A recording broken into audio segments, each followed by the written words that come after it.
following program is intended for mature audiences.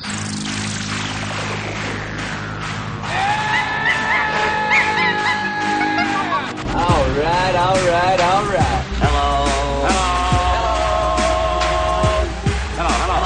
You're listening to Basically a Sports Show. Follow us on Twitter at Basically Sports. Subscribe to our podcast on iTunes. And download every episode and more at basicallyasportshow.com. Now here's your hosts, Zach, Greg, Mike. And you're listening to Basically a Sports Show. The new Ghostbusters movie is terrible.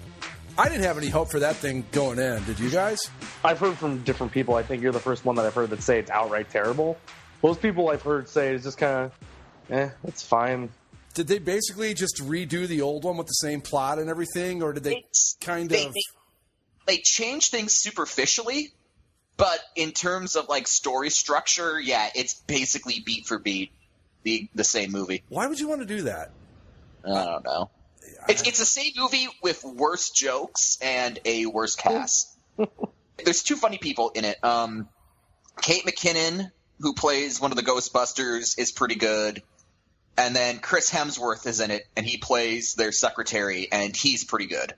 So it's like you got like two people in the movie who like really nail their roles, and everyone else just kind of sucks. See, I think that movie is one of those movies that it's still too much in the public consciousness to try to do a remake of it.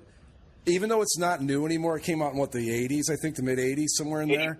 84. It's not too new in that sense, but it's still too popular where you want to leave it alone. Like, if you want to go back and remake something that you think you can do a better job with or just want to take a shot with, you don't go after something as iconic as Ghostbusters, especially not this soon after the fact, when it's still such a big hit. I mean, kids still watch it to this day, right? The original? I watched it when I was a kid. Yeah, you just don't mess with something like that. And I think that's part of the problem, that no matter how good it was going to be, people were still going to be disappointed by it. The thing that I'm kind of surprised by is I didn't realize how much of a huge following Ghostbusters had. Mm-hmm. Like, I thought it was just one of those kind of fun 80s movies that we all really enjoy, but I didn't think that people followed it in the same kind of fervor that people follow Star Wars or Star Trek or even like Indiana Jones. It just seemed like, oh yeah, that's one of those cool 80s movies that we all remember as being a cool property. Yeah, I'm surprised that it has the base that it does too. I kind of always thought of it, maybe say Ferris Bueller's Day Off, where it's an 80s movie but people still watch it. I just thought of it in those terms. After I saw the new one, I went back because I actually hadn't seen the original in a couple years. So I went back and I watched it, and I was legitimately surprised by how well it held up. It's still a very good movie. So that's what I mean. It's a movie that I just think it is just still too much part of the modern culture, whatever you want to call it, to mess with. The cast in that original, I mean, you had Bill Murray, Dan Aykroyd, Harold Ramis, and even Ernie Hudson, who never became quite as successful as the other three, but still a damn good actor. Mm-hmm. And I just don't know how you replicate that without falling way short. They fell short is the best way to put it. Once you go through the actors, that's kind of what more it reminds me of, because it's Bill Murray and Dan Aykroyd in them. I always put Ghostbusters under the same category as something like Caddyshack or any of those Bill Murray movies from the 80s, where it's just cool, fun comedy movie that we all enjoy and look back on fondly, not like people dressing up at all, at every opportunity. And just like when they were going to remake it, oh my God, you can't do this. It's like, it's Ghostbusters.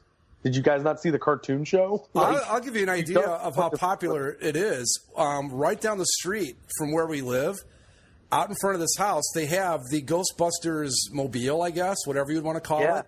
Yeah. Sitting I should take a picture of it. I've never thought to stop and take a picture of it, but it's sitting out in front of this house with Trump signs all over it, which it's just... to me, that's just, I don't even know what that says, but I'm sure it's something hilarious. Was there ever anything other than obviously the sequel was terrible. I think everybody agrees with that.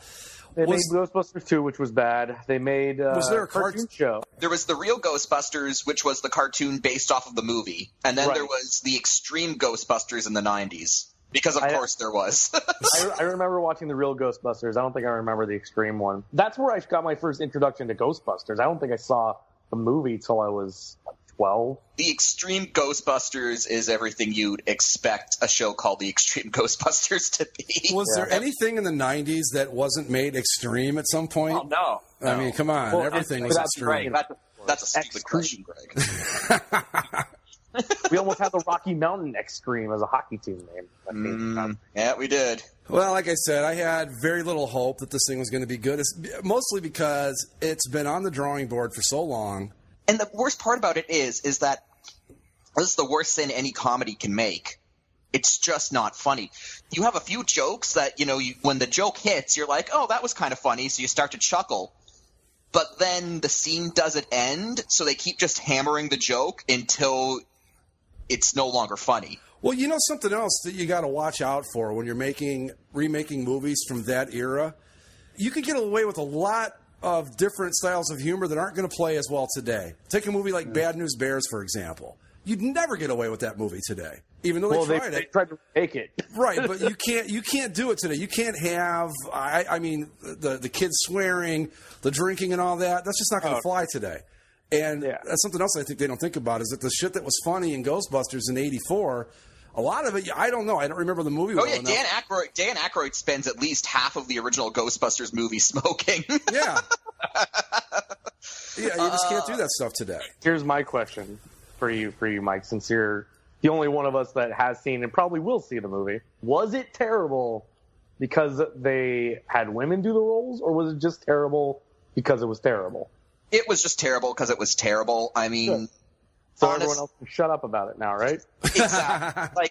Like this whole thing, it's like, oh, you're just sex. No, because there were rumors before the cast of this thing was announced. There were rumors that it was going to be like Seth Rogen and James Franco. I'm trying to imagine, would this movie have been better with those guys? No, it really wouldn't have. In fact, this movie's probably slightly better because of the cast it has, because Kate McKinnon, she actually really does nail her role, so she was at least a bit entertaining, but no, it's not because they're women. It's just poorly written and poorly directed. I had no hope for it going into it. I didn't really figure it was going to be very good, and I can't say I'm surprised. Just one more thing. They're all supposed to be scientists, but they're just bad at it. You watch the original Ghostbusters movie, and you go, I believe that Harold Ramis playing Egon Spengler, I believe that character, Egon Spengler, could build a proton pack. I believe that he could do that in this movie. But these guys, every time they're doing anything scientific, they're just making bad jokes and making jokes about Pringles, and I'm not kidding, there is a queef joke in this movie. Oh, you're kidding. I wish I was. And man. Well, so much for my idea that the humor would be too rough for today's audience. Okay. I saw this movie. I didn't pay for it. I paid for a ticket to see Independence Day 2, which was in a auditorium playing across from Ghostbusters. So I just slipped into Ghostbusters. Well, speaking of Independence Day 2, I have questions about that. Has anybody seen that? Yeah, I saw it. And? Ugh. Okay. Yeah. With Independence Day 2 and with Ghostbusters, I think we're probably just one more away, although we're probably already there. We're one more of these regurgitating an old franchise away from the nadir of all this stuff, where we have to just think of new things, because we're burning or have burned every opportunity to remake some of these things. But Zach, what did you think of the obvious sequel hook they had at the end of Independence Day 2? Oh my god. Yeah. It smacked you not even kind of subtle, oh, could they? It's like, no, we're doing this now. It's like, no.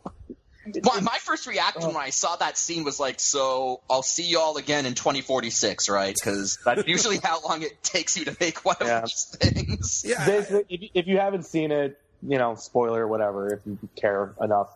At the beginning of the movie, when the aliens first show up, we have a moon base now, by the way. Right, I've heard that everything's been updated. We used all the alien technology, and now we're basically living in the first era of Star Trek technology, essentially. Basically, yes. So this big sphere thing comes out of hyperspace. It looks like something from an Apple store, by the way. Yeah, it's this big it's this big white sphere.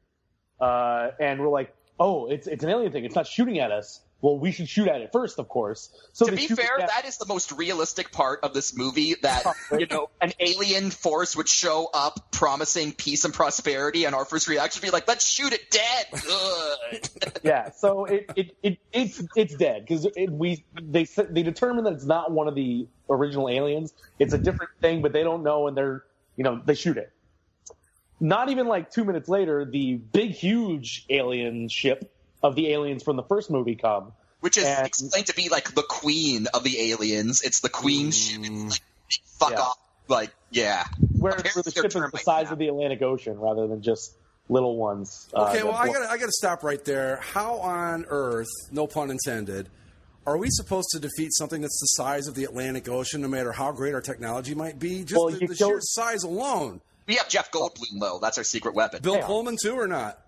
Oh, Bill Pullman's there. You know what? I'm liking our chances a lot better all of a sudden.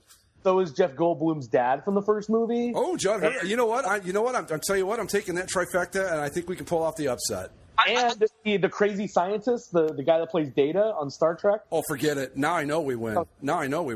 I do admit, in Independence Day 2, I did chuckle when Brett Spiner, who's been in a coma since the first movie, he comes back, like he wakes up, he's like, did we win? Yeah, but to continue to get back to the end of it, we shoot down that thing. Jeff Goldblum says, well, we need to get it to examine it. And they make a daring escape as the alien ship comes in and blows up the moon base and goes to attack the Earth. Anyway, so this thing is sitting around. They eventually activate it halfway through the movie, and they determine, well, that thing we shot down was actually a different alien race trying to help us defeat the aliens. And we just shot it in the face. You know what, Mike? You're right. That is the most realistic thing about that movie, because that's exactly what we would do. And this alien race is like something that's advanced so far that, like, to survive their species, they've uploaded all their consciousness digitally. So they're just these kind of beings. They're not people. They're just kind of this thought processor. And they say, well, we've determined that humans are too primitive, so we can't. We're actually not going to help you. But then we end up beating the aliens because, of course. And at the end of it, they say, well, we see that humans have some qualities that are of use, and they want us to lead the resistance. They want to take Jeff Goldblum and some other people to this other alien world to learn how to defeat the aliens once and for all, and like go to their planet and blow them up. Isn't that the finding a little bit of good in the human race despite our primitive Neanderthal ways? Isn't that basically lifted straight out of pretty much every Star Trek episode from the original series? Pretty much, yes. Yeah. I do want to say, this movie would have been so much better if it just had Will Smith in it. Oh my God, yeah. Like, that's the thing that really kills it, is that, like, the writing is pretty terrible. The CGI is, middle of the road. The plot is whatever, but the acting is just so... No one is, like, excited to be in an action movie. No one's excited to be in this action thriller thing. And because, Will Smith didn't want to do it, he died at that point. And so his kid is now the ace pilot of the Air Force. And he sucks. And the kid, the child of Will Smith, the guy that says, welcome to Earth, motherfucker, and shit like that, in the first movie, is just kind of like, I'm brooding and sad, and I'm a good pilot. And Vivica A. Fox comes back, too, by the way. And they kill her. She's in a hospital. Somehow she's gone from being a stripper to a doctor. Of course. In the last 20 years. Why do you think she was stripping? It was to pay for medical school. Come on. Right. So she helps this woman who just gave birth, like, up to the roof to get to a rescue helicopter. But then as the alien ship's coming in, everything's blowing up around it. And the building collapses out underneath her while he, in the fighter jet, is like looking for her sees her, goes, oh no, Mom, and she died. She was in the movie for 10 goddamn minutes. I'm convinced also, by the way, that Judd Hirsch is only in this movie because it turned out someone remembered he was still alive. Yeah, Judd Hirsch. I was surprised to find out he was still around.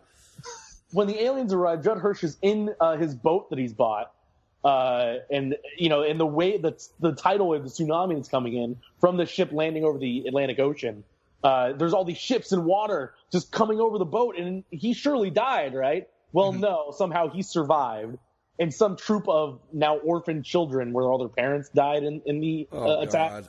They're traversing all the wreckage in their station wagon, and they see him and they go help him. So then there's like a fourth subplot of Judd Hirsch and bratty-ass children from the East Coast to Area 51 in like a day.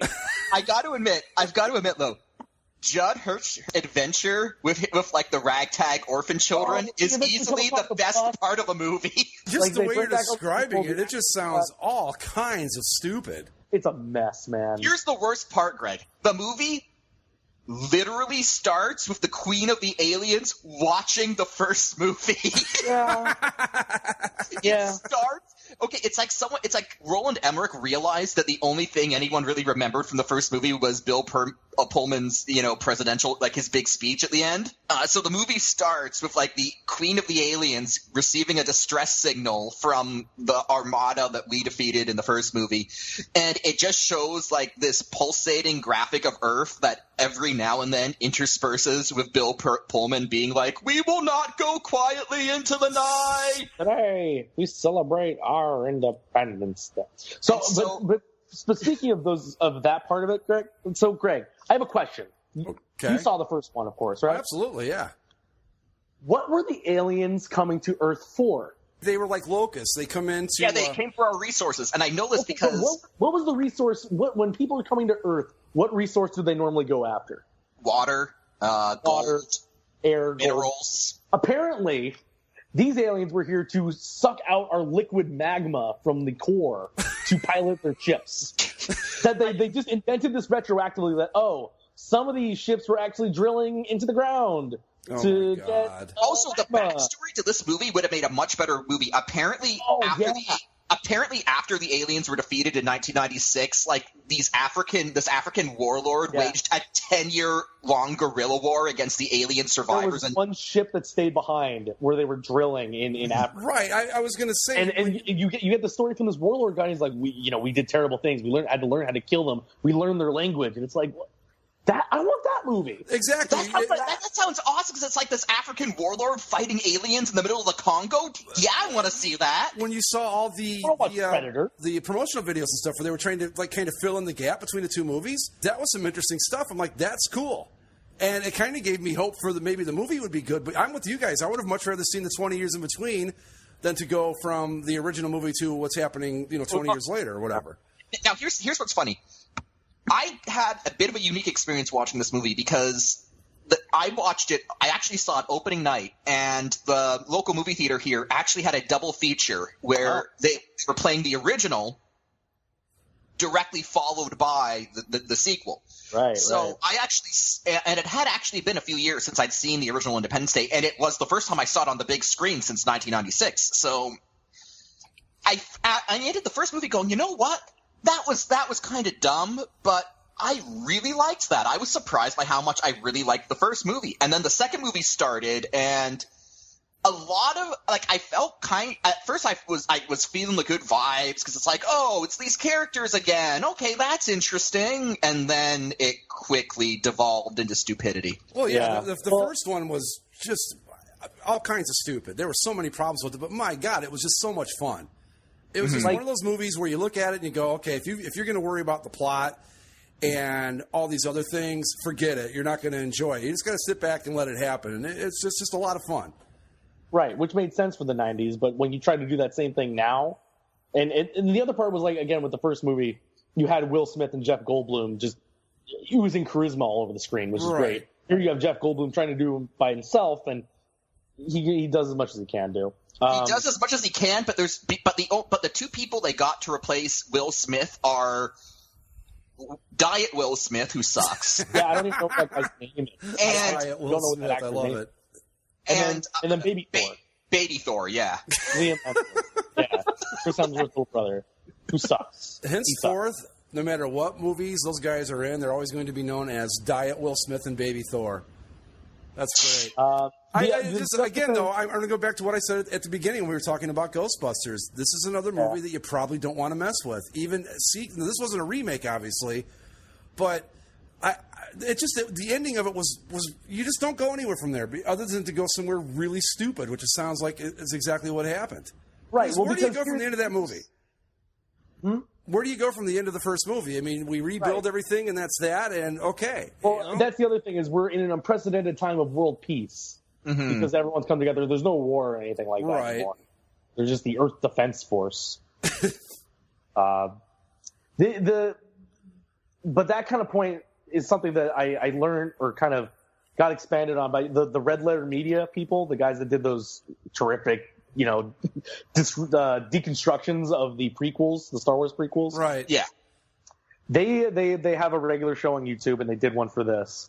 And the thing that they pointed out, which made a whole lot of sense, in the first movie, it's clearly 1996 Earth. We're just living 1996 days, doing 1996 stuff, and then these aliens come in and wreck our shit, and we have to fight back against them. And that's kind of like realistic science fiction in a way. Right.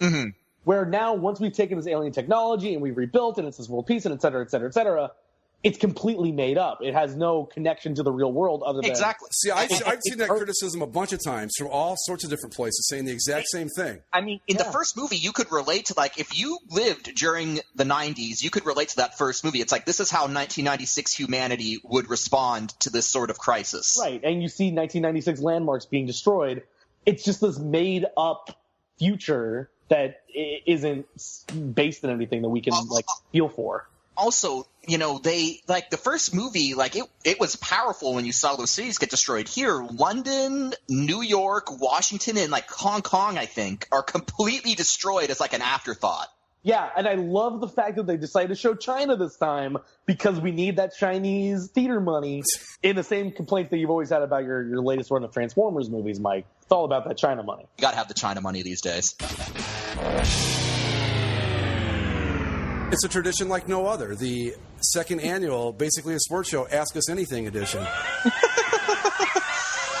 If you got a question for us, you can go on our Facebook page, tweet us at Basically Sports. If you're on the boards, there's a thread there, the whole bit. So email us at basicallysportshow@gmail.com, et cetera, et cetera, et cetera. The second annual Ask Us Anything.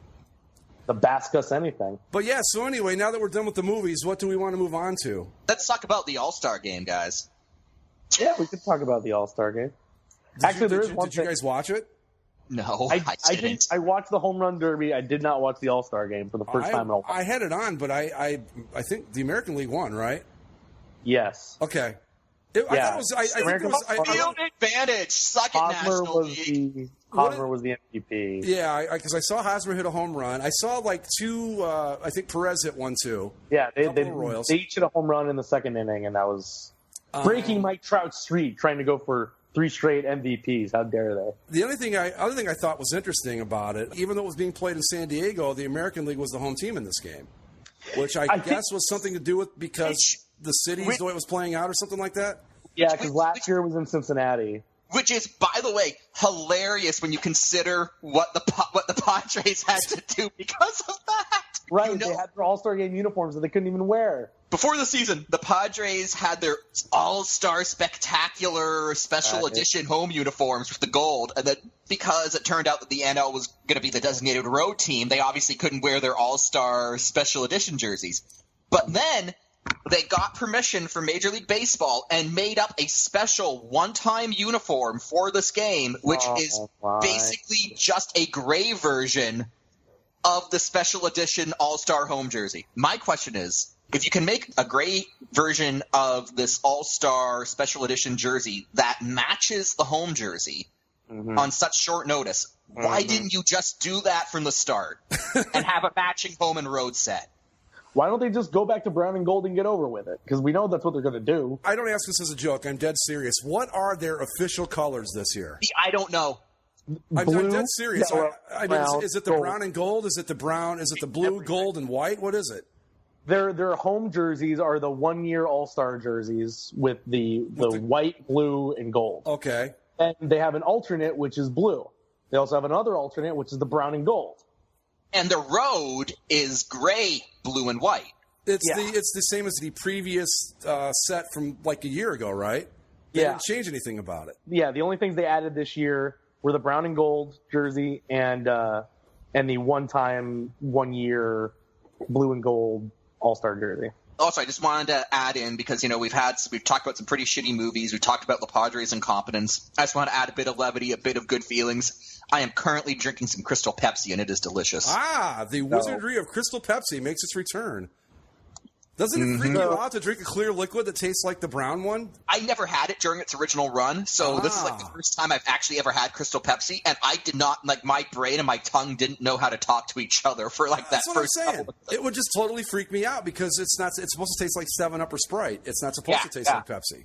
Yeah, my mind doesn't know what's happening, so... So seriously, how is it? Is it pretty good?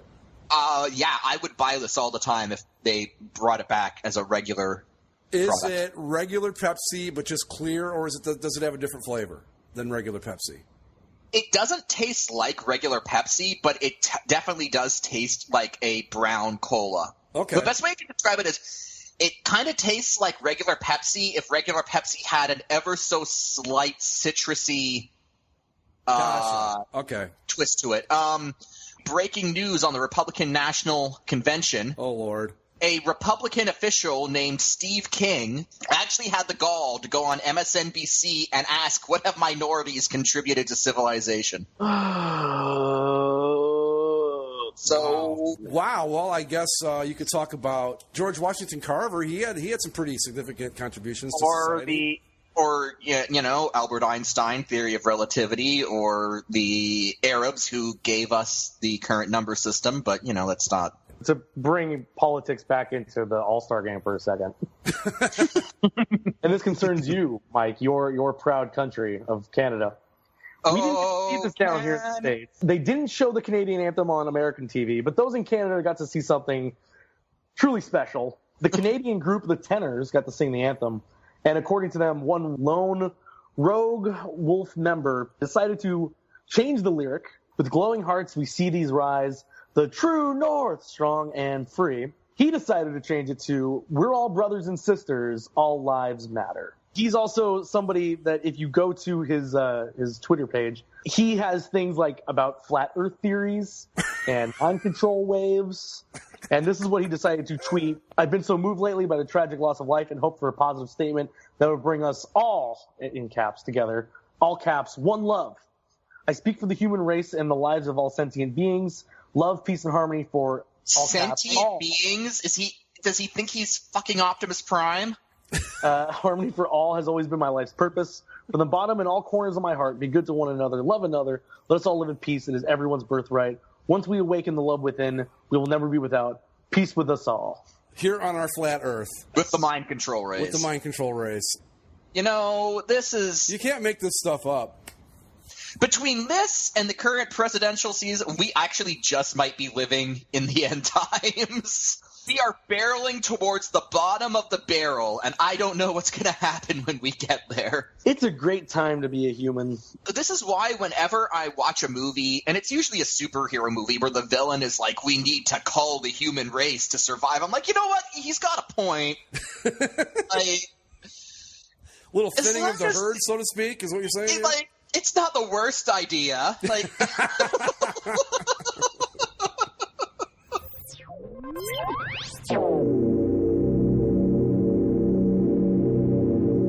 Jeb versus Hillary would be the most uninspired election of all time. Well, but don't you think, though, that after the surveys and all the research the Republican Party did after 2012, wouldn't this have been the ideal time to get a moderate, reasonable conservative and throw? I mean, my goodness, you talk about a winnable election that they could, if they put the right guy up, I think would have had no trouble winning. Yeah, if they gotten the right guy, but apparently they don't have that. Anywhere. Yeah, I mean, I don't know who you go for at this point, but and the VP pick too of Pence, the guy that signed the gays can't make cake law. Like, of course, that's who they fucking choose. Whose hair, by the way, looks like it's made out of plastic. But that's the thing with the Republican Party. They had a chance to really make some sweeping changes, get the party back on track, and they could have had the White House this time around, but it's like they doubled down on the shit that everybody told them they should get away from. The official Republican platform includes now this year a commitment to try to overturn the Supreme Court's ruling that gay marriage is okay, support for gay conversion therapy of LGBT kids, and support for teaching the Bible in public schools as, quote, American history. And this is coming on the heels of 2012, where they were basically told, we don't want to focus on this stuff anymore. And they just keep going and going. And that's why we have Donald Trump. I mean, I think that's precisely why we have Trump, is that too many Republicans are just like, I don't want to worry about who's baking a cake for whom at this point. The Ringer has that politics podcast that they have with like the former speechwriter and somebody else that worked for Obama. And obviously they're swayed very much one way if you listen to them. And I don't know, a problem with that. It's just, it's right. Obvious. It's always very clear where they're coming from. But one of the things that they said that it kind of hit me, I was like, that makes a shit ton of sense. The Republican base looks at losing to Obama 2 years in a row, and that they hate it. They hate that they had to lose to Obama, and so they look for the person that's the complete anti-Barack Obama. And that's exactly what Donald Trump is, right? The anti-Obama in every sense of the word. The problem is, though, that they're not going up against Obama. I know. No, because they're trying to find their version of it, which to them is like, well, we hate everything Obama stands for, so we want somebody that's the complete opposite, and he will fight for what we want. And Except then you get this guy. Of all the things that you want to concern yourself with, if you're the governor of a fairly big state, you worry about freaking cakes. I mean, that's what's on your agenda. That's the thing you've got to put your effort into? A cake? Come on. And conversion therapy? I thought that stuff was kind of disproven and, thrown out in like the 50s, where, or maybe later, but still. Basically, it's torture is what it is. Basically, yes. Some guy in the 60s took a gay man and kept shocking his brain until he found a woman attractive. Well, yeah, of course. I think it's kind of like Stockholm syndrome or something. I mean, if you keep getting shocked, you're going to change your mind because you're going to do whatever it takes not to be shocked anymore. The result isn't a conversion.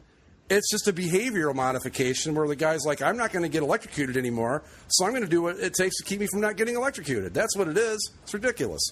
If there's any rational Republicans out there, what they need to do is focus on the congressional races, because I don't think they're going to beat Hillary. And even if they do, I can't think of anyone that has any sort of rational thought in their head that wants to see. The only reason any rational person would want Donald Trump is that it's not Hillary, but that's just ignoring the fact that it's Donald Trump. Or it's all just for the lulz at this point. Yeah, well, you look at what he's doing. When it comes to how the country is going to be run, I'd rather not do it for the lulz. Hey, that's what Britain did, and that's also how Rob Ford got elected up here. So But seriously, you think anyone was serious when they voted for him? If you were going to go out and run a joke campaign where you were basically, I'm going to go out and say just the craziest shit I can think of, and do whatever the craziest thing is I can do, would you have done anything differently than what Trump's done at this point? Part of me thinks it is a joke campaign, but then it gained traction, and he kind of just ran with it. Yeah. He doesn't want to be president. He's talking about cramping his lifestyle. He can't spend 4 years in the Oval Office. What's he going to do? Something came up when I was in something I was listening to today, and I just tried to imagine Donald Trump doing the thing that every president has to do at some point, where they make the walk down the hallway towards the camera and step up to the podium and address the country, my fellow Americans, et cetera, et cetera, et cetera. I tried to imagine Donald Trump doing this in like a serious manner, where he's not like, listen, America, we're huge, right? We're so huge. Like I tried to imagine him not doing things like that and trying to be like an actual president, and I just couldn't picture it in a clearer sense. I agree. It's hard to fathom. I don't think he's got a of course there's a chance, but I listened to one of many podcasts I listened to while I was traveling last week, and it was those guys from 538.com, I think. Sure. Who are a bunch of just like the biggest bunch of flaming douchebags you'd ever want to listen to. I'm serious. The only reason I even listened to it is because there's this new podcast called The West Wing Weekly that I listen to, and they were part of this thing that 538 had, but they brought up a point where there's so many things that would have to break a certain way for Trump to win, and I thought, well, that's a little more reassuring. They're basically tied right now, and Hillary's got all this stuff hanging over her head still, and I think his support's peaked. I don't think he's going to get any more, but there's always that puncher's chance, and that's what scares the hell out of me. Again, though, I'm going to go back to Britain. After what happened in the UK, I don't think anyone can say for certain this stupid thing that can't possibly happen won't happen, because guess what? It fucking can. Right. I just hope that the only thing that happens in Cleveland this week is that the nonsense on the floor is the only thing we hear about. I don't know. Jeb Bush, surprise, surprise, actually isn't attending because... A lot of people aren't attending. Kasich's not going to be there. And he's the governor of Ohio. And my girlfriend was telling me that somebody else from the Ohio Republican Party that's not going to the Republican convention is being held in Ohio. That just speaks volumes about this whole thing. It's absurd. Even Tim Tebow's like, this shit's too crazy for me. I thought, man, if it's too crazy for Tebow, we've really gone beyond the rainbow here. Well, Mike Tyson's going to speak, so. Oh, there you go. That's just perfect. Ladies and gentlemen, Zach's Tabs. Zach's Tabs! Republican National Convention edition! Watch the fire! Featuring 100% less Republican National Convention material. Do you remember Detroit Lions running back Javid Best? I do. Yeah. With the Cal, right? Yeah. Yeah. Well, because of some help from his father's ancestry, he's going to be running in the 100-meter dash in the Olympics. For who? Really? For St. Lucia. Nice. His dad is from St. Lucia, for half St. Lucian, whatever. Anyway, it allowed him to have dual citizenship, and so that qualified him to represent St. Lucia in the Olympics. Now, how many Olympians does St. Lucia have? Is he the only one? Because that would be even more awesome. I don't know. I would assume that's very few. Might even carry the flag. It's like him and one other guy. Yeah. And he only got to carry the flag because he won the coin toss. Right. It's him and some guy that's going to be in the archery competition or something. To the coverage of the Olympics, obviously, there's always not necessarily controversy, but a lot of consternation from us Americans on the way that NBC handles its coverage in terms of live events. And with things being in Rio, the timing was going to be great to put on some live sports, right? Yeah. Or at the very least, like the opening ceremony, for God's sakes, it's supposed to start at 7 p.m. Eastern time. That's perfect. Yeah. Well, not to NBC's liking, because they want to be able to edit the broadcast a little bit and space out time for commercials. So it's going to start at 8 instead of 7. Oh, Christ. On NBC. Well, you can't get in the way of Jeopardy and Wheel of Fortune. Come on. Now, are they going to do this with just the opening ceremonies, or are they still going to take a shot at doing some live sports, or are they going to do this with everything, basically? I think they're going to try for like the finals of certain things. Okay. Just so they can get everything on. They're going to have the tape delayed, and of course, the teary-eyed packages that we have to sit absolutely. through. They're always teary-eyed packages, except when it comes to women's beach volleyball, where it becomes softcore pornography. Right, as it should be. I was going to ask you how the coverage is in Canada, Mike, but by the time you get down here, you'll be able to watch all of NBC's coverage of the Olympics. I know. I'm actually excited. This will be the first time I get to watch some American Olympic coverage. I can't wait to see how it differs from CBC's dignified and restrained offerings. You won't get any profiles on the 5th-place Canadian sprinter. Oh, come on! I'm with Mike. I want to see more 5th-place Canadian sprinters myself, but we're the they always pull him aside, and he's like, "Oh, I didn't medal, but I was just happy to be here representing home, eh?" And then it's like, "Oh, we like him, even though he didn't win." I absolutely love that, though. Then Canada, you have a guy who comes in 5th place, he does an interview, he's like, "I'm just happy to represent home, eh?" And everyone here's like, "Aw," whereas in the United States, a guy comes in 2nd, wins silver, and it's like, he's a bum! Yeah, fucking loser. Can't believe he wasted an Olympic spot on him. Pretty much. There's never an off-season in our fair National Football League where we don't get amendations to the rules. It almost seemed like there was an off-season there until you brought it up. Well, here we go. The NFL has attempted to clarify the wording on the official rule for a completed catch again. Let me just make a prediction before you go into it, Zach, that this is going to somehow make it even more muddled. Oh, no, of course not. No, it's 100% clear. According to Article 3, letter C. It's already more muddled. See? Article 3 begins with a player who makes a catch may advance the ball. A forward pass is complete, in parentheses, by the offense, or intercepted, in parentheses, by the defense. Well, thanks for clearing that up for us. Who's inbounds, and the first two parts, secures control of the ball in his hands, arms prior to the ball touching the ground, unchanged. Touches the ground inbounds with both feet or any part of his body other than his hands, unchanged. But here's the part that has changed. Maintains control of the ball after A and B have been fulfilled until he has the ball long enough clearly to become a runner. A player has the ball long enough to become a runner after his second foot is on the ground. He is capable of avoiding or warding off impending contact of an opponent, tucking the ball away, turning up field, or taking additional steps. Oh, my God. God damn it, National Football League. Okay?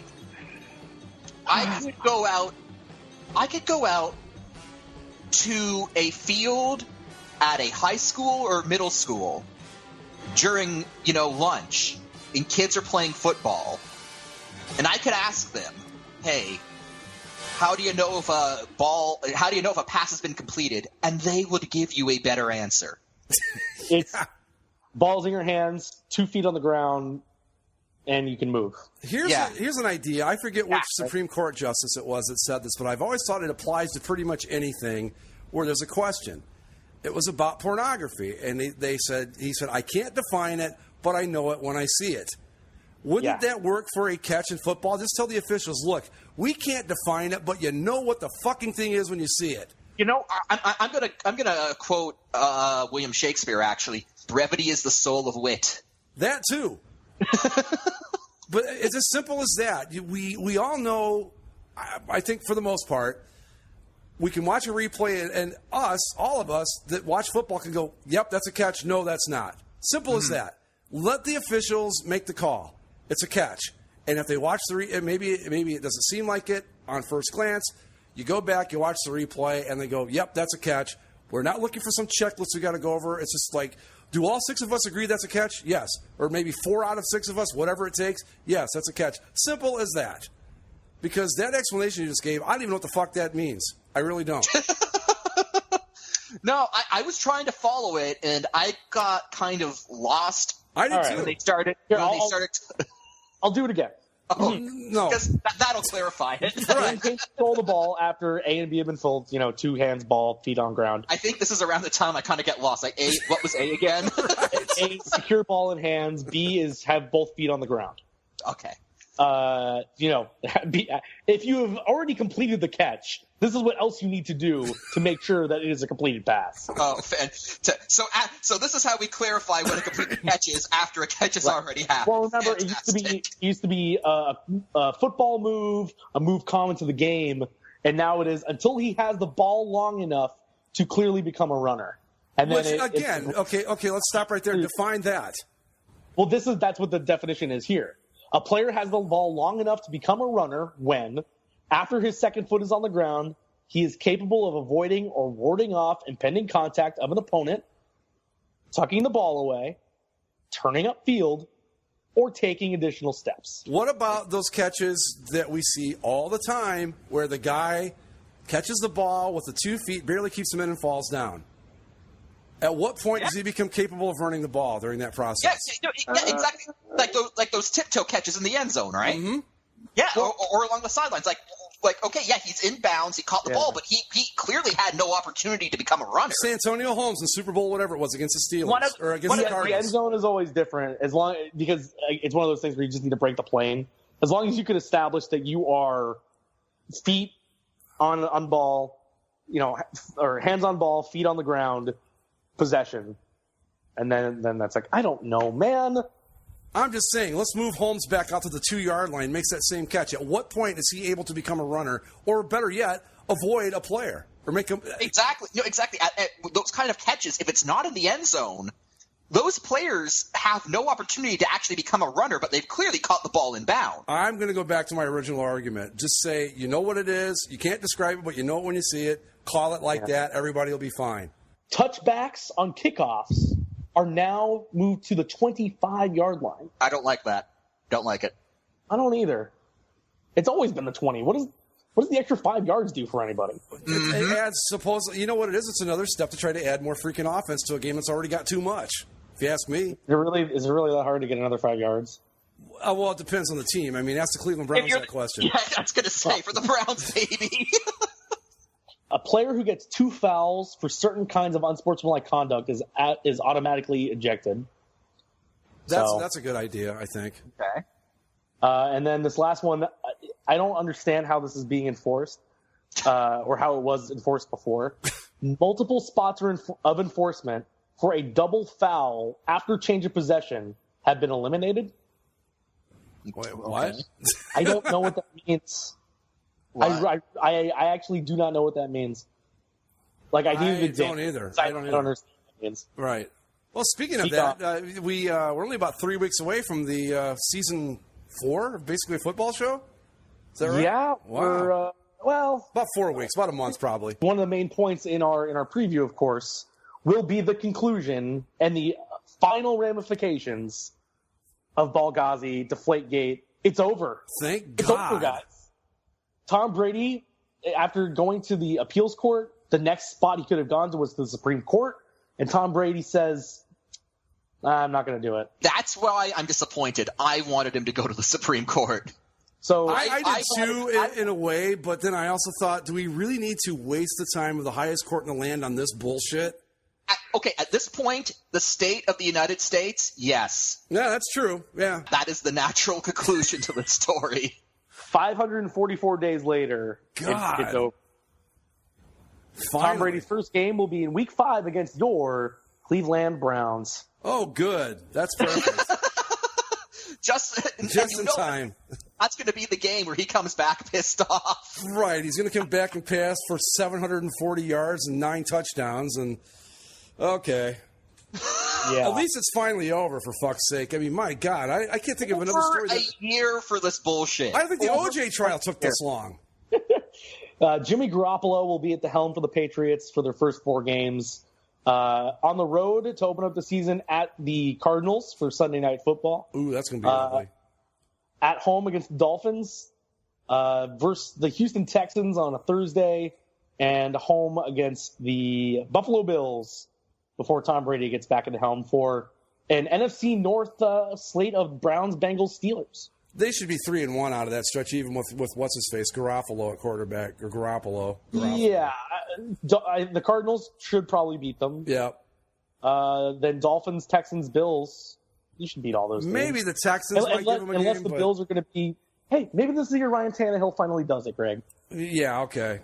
This is the year that the Bills are going to be a playoff team, too. Mm-hmm. Who's quarterback for the Texans right now? I don't even know. It's what's his name?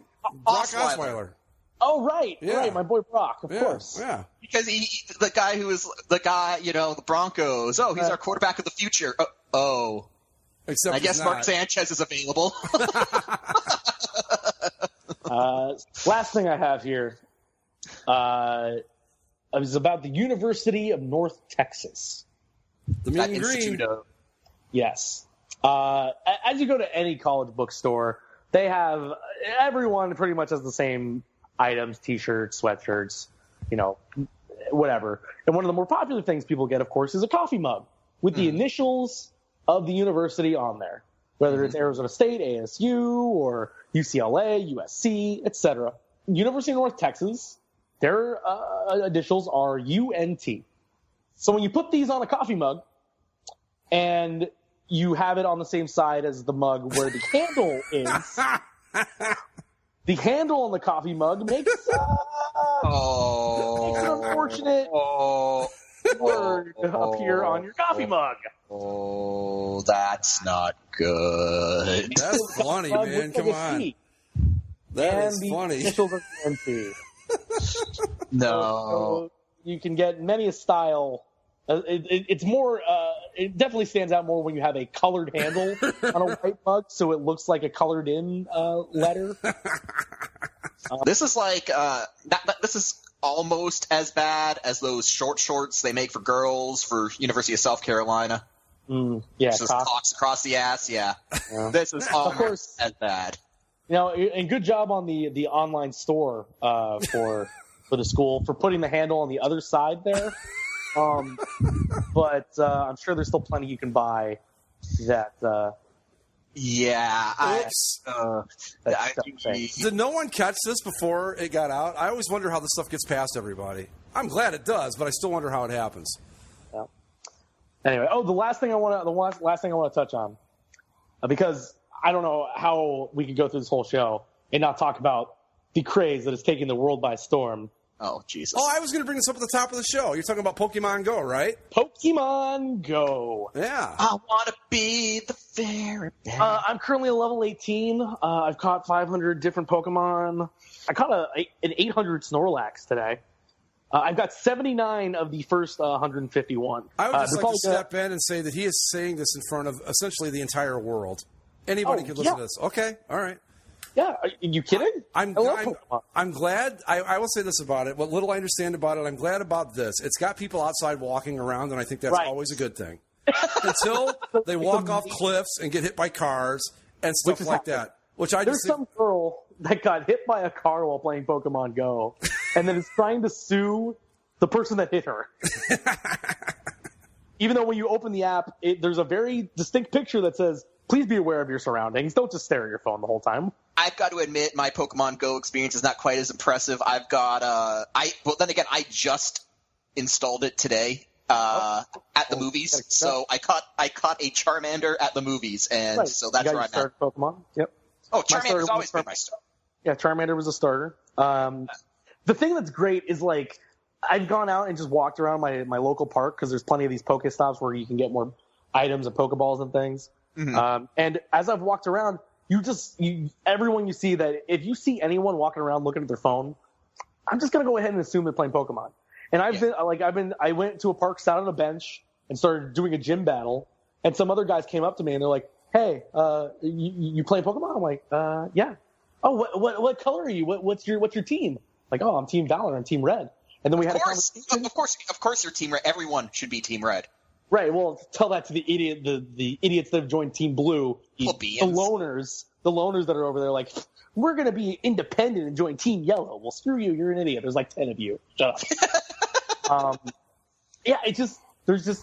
You run into people that are out and about. I've seen videos of mobs on the Santa Monica Pier and in Central Park. They're just running like, "Hey, there's a rare Pokemon that way." And people just go in droves. Everyone cheers when they all catch a Pokemon together. It's an insane phenomenon that's kind of showed up out of nowhere. And I'll give you a real quick stat just to give you an idea of how popular it is right now. More people are using Pokemon Go, the app, than are using Twitter. It inspired me to finally ask my parents where, because when Pokemon first came out in the 90s, I was all about it.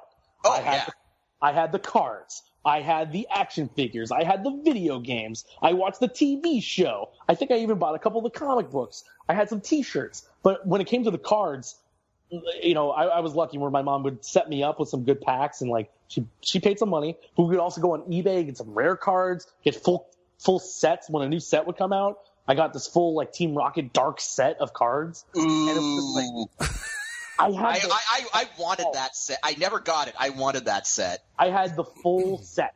My mom gave it to me as a birthday present, and she just gave me a binder. And I'm like, "What the hell is in this?" I opened it up, and they were all put into the little card collector slots already. So I had the full roster of shit. So I need to find these, because with Pokemon Go's resurgence, and since it's been long enough, I think now would be the perfect time for me to start selling some of that stuff. Oh, definitely. Like if I throw this shit on eBay, you know how much money I could get for some of this garbage? Yep. So I got to ask, your first Pokemon game, Zach, was it Red or Blue? I think I might have gotten them both at the same time. I'm pretty sure I started with Blue, but I had Blue, I had Red, I had Yellow. When I went to New York City, I was walking through, and you know how they have those kind of knockoff electronic shops? In the window, they had something. It said Pokemon Green. And I knew, because I had done some cursory research as a kid, that Pokemon Blue in Japan was originally released as green. Mm-hmm. So I was like, well, they're going to release green in the United States at some point. So there it is. I bought it. It was just somebody put a different box on the blue version. Okay. But I had that. I had gold. I had silver. I stopped after that. I had the trading card video game.